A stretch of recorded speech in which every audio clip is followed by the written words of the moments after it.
Hey, Walter Sorrells back with more tips for the knife maker. Today, another Pops Project of the Month.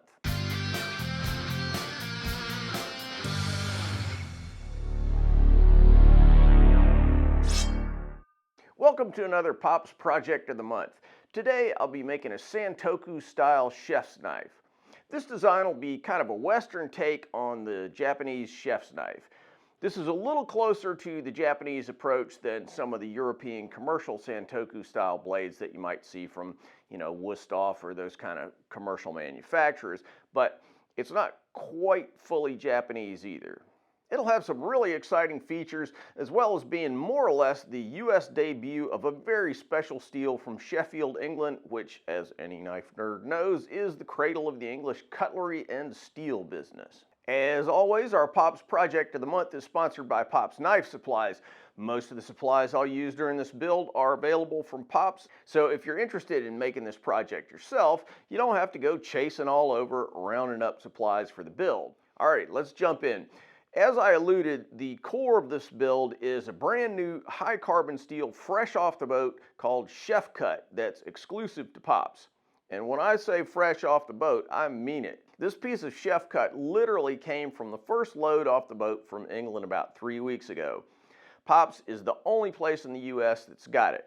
By the way, that's chef as in Sheffield, not chef as in the guys at the restaurant with the white apron.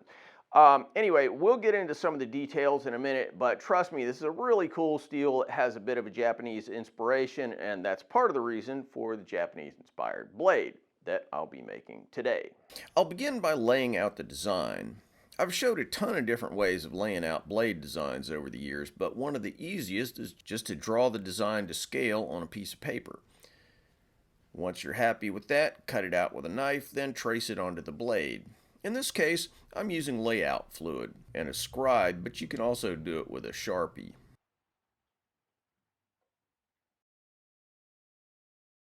Then it's over to the grinder.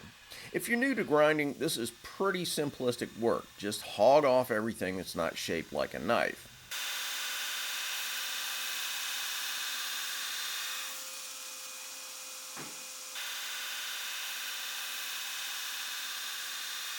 Here's a little trick though. You can use your tracking knob to hang the belt off one side of the platen or the other, and that helps us really dig in and get maximum grinding efficiency.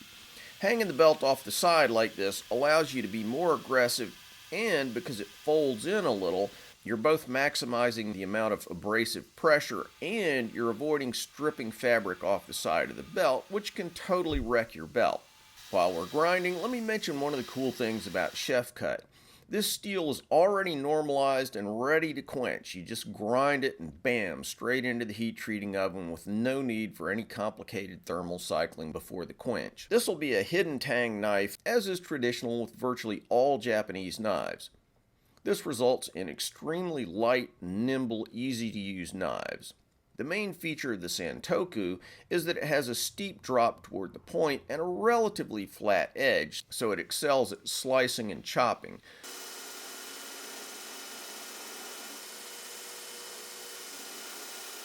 Quick note, today's video is of course sponsored by Pops Knife Supplies. Pops has everything you need for knife making, steel for both stock removal guys and hammer bangers, obviously including the Sheffcut that we're using today, plus a huge supply of woods, bone, horn, antler, tons of cool micarta, including Pops' specialty, vintage micarta, all sorts of abrasives, including every kind of belt you can think of, sandpaper like I'll be showing today, specialty abrasives, fasteners, tools, you name it. And as I always mention, all 4 partners at Pops are pro knife makers, so if you need a little guidance on what kind of belt or steel or sandpaper or whatever it is that's right for the knife that you're making, there are folks on hand to help you figure out exactly what you need. popsknife.supplies. Now it's on to grinding the bevels. I won't lie, bevels on chef's knives can be a challenge. My strategy is always to blast away with heavy 35 grit belts without worrying as much about perfect grind lines as I might on a Hunter or some other beefier knife. And then I just clean up all the lines at the end with higher grit belts. But look, if you're having trouble with grinding bevels on chef's knives, here are some tips. First, back off on the speed a little. I run at the maximum practical speed for the grinder, but I've been doing this for decades. Nobody's going to laugh at you for taking your foot off the gas. That's why you got the variable speed control in the first place. Don't have a grinder with variable speed? Jump up a grit, maybe 60, 80, even 120. Look, you'll go slower, but that gives you more time to fix your mistakes and gives you cleaner grinds. That raises a key point about grinding, especially on challenging grinds. Very few people get everything perfect in one pass. There's always some tinkering at the end to make sure everything's right. If you haven't tried them already, I highly recommend 3M's Gator Grit Trizac belts for finishing. They're really forgiving and predictable. By the way, you might notice that the knife in this video seems to change size and shape occasionally. That's because it's actually two knives, one a hair longer than the other. And if you're interested in picking up one of the blades made for this video, check tacticsarmory.com. Also, if you're interested in doing the blade at home and you want to have some plans to work off of, plans for almost all my builds are available to all my supporters on Patreon. Check patreon.com/Walter Sorrells for details, cards, and description. Anyway, on this project, I'm doing a little bit of an experiment.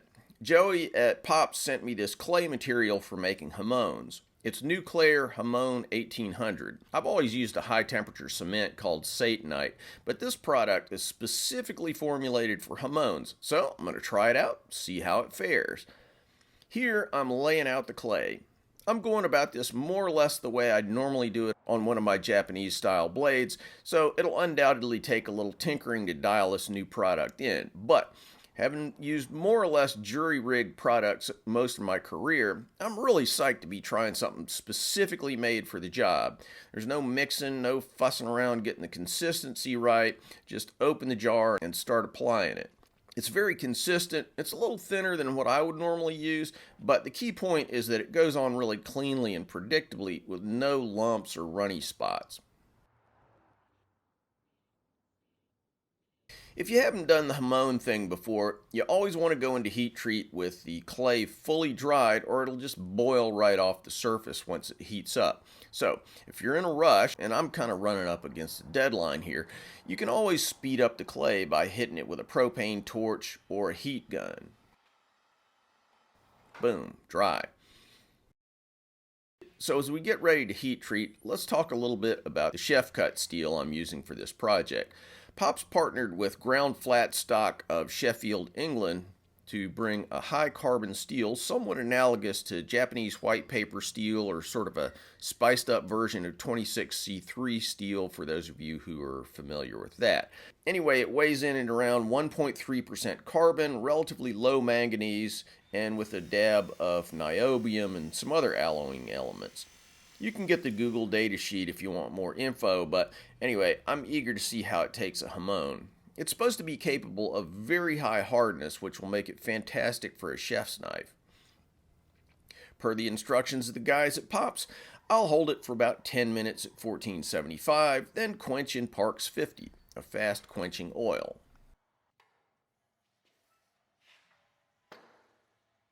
After tempering for 2 hours at 350 Fahrenheit, we're ready to move on to the handles. I'm going to be doing traditional-ish two-part handles. I say traditional-ish because one will be made from Purple Heart and Curly Cherry, but the other will be made from vintage micarta, along with a nice piece of zebra wood that I've been holding on to for like 20 years now. As I slice and dice these on the bandsaw, let me mention that there are a ton of different ways to make these types of handles. The Sheffcut stock I'm using here is 1/8 inch, so we can mill or drill the smaller thickness sections of the handle, the bolster sort of sections, with 1/8 inch tools. Don't despair if you don't have a mill. I'll show you some other techniques as we go. If you drill them out, then you can use a jeweler's saw and a file to open up the hole. I will not lie, milling's a lot easier though. For the sort of bolster section, I'll be using 2 pieces of 3/8 inch vintage micarta, which should be a pretty cool look. Now we'll open up a channel for the second, longer section of the handle.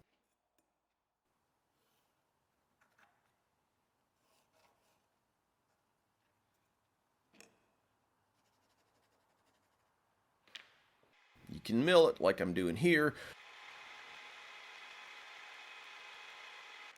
or you can score around the edges with a knife and chisel it out. This is really not hard to do with a small, sharp chisel. You can do both sides, you can do one side, dealer's choice.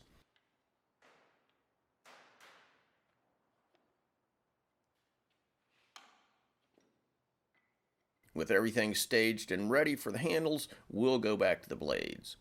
After heat treatment, I had a small warp in the edge. That's very common when you do hamones on thin blades like this, but I provided a little wiggle room so everything will work out fine. Pre-heat treat, I ground the blades to about 30 thousandths at the edge. I'll now work that down to about 15 thou at the edge, and in the process get rid of that little warp section.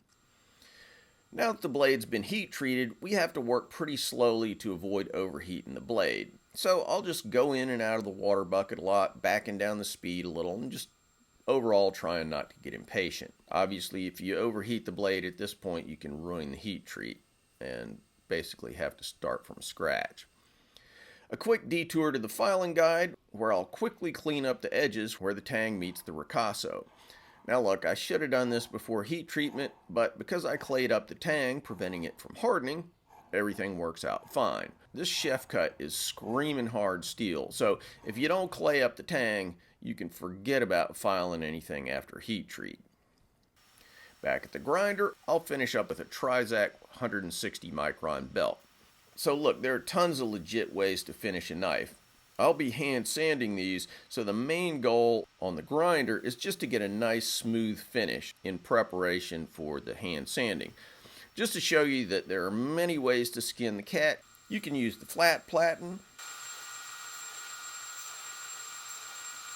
or a rotary platen if you've got one of those, or a slack belt setup.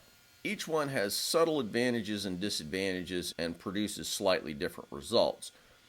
Try as many of them as you have gear or budget for and see what works best for you. I could spend all day talking about all the advantages and disadvantages, but we want to get moving here.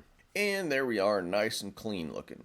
So you can stop right here if you want. There's nothing wrong with a belt finished knife, but I'll be a masochist and move on to hand sanding for a real finished look.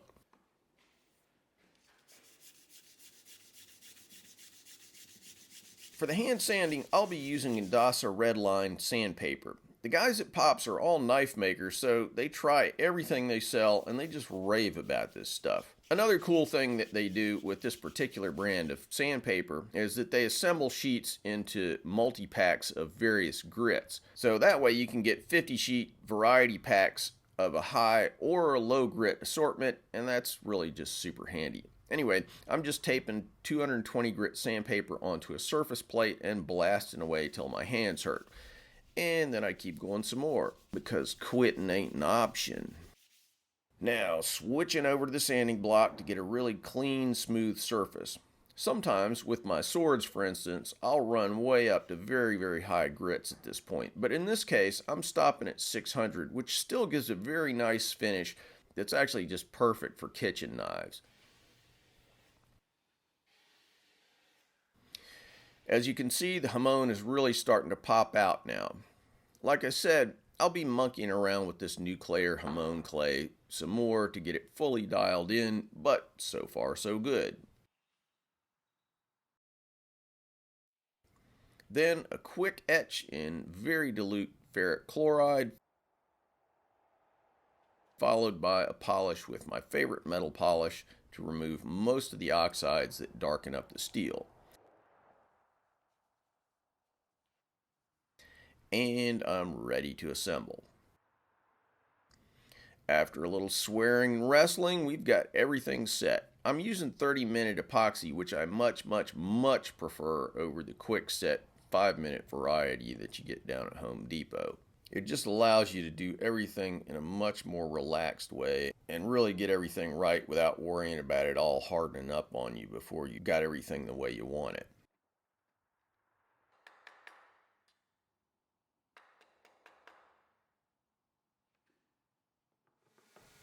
Next day, off come the clamps, and I'll head to the grinder to profile the handle.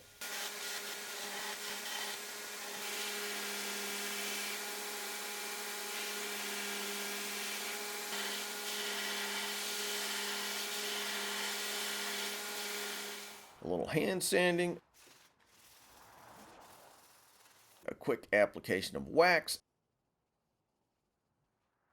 and there it is, ready for the kitchen. Now this is a thin, very light, very pleasant knife to use. Doesn't look too bad either. Like I said, if you're interested in picking up either of the knives that I made today, check my Tactics Armory website.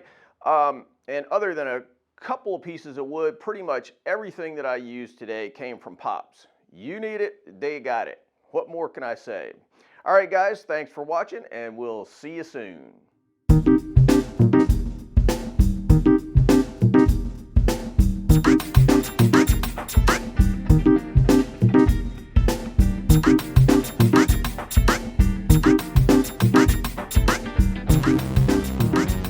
Thanks for watching, guys. If you like what we're doing here, please subscribe and make sure that you click on that bell so you get notified of all the latest videos. Want to buy a knife from me? Check out my modern blades at tacticsarmory.com. Digging the channel?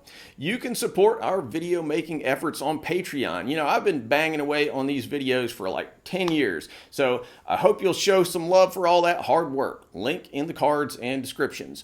Finally, if you're interested in making Japanese swords, check out my full line of Japanese sword videos where I show how to forge Japanese swords as well as how to polish them and how to make fittings, handles, and scabbards. WalterSorrellsBlades.com.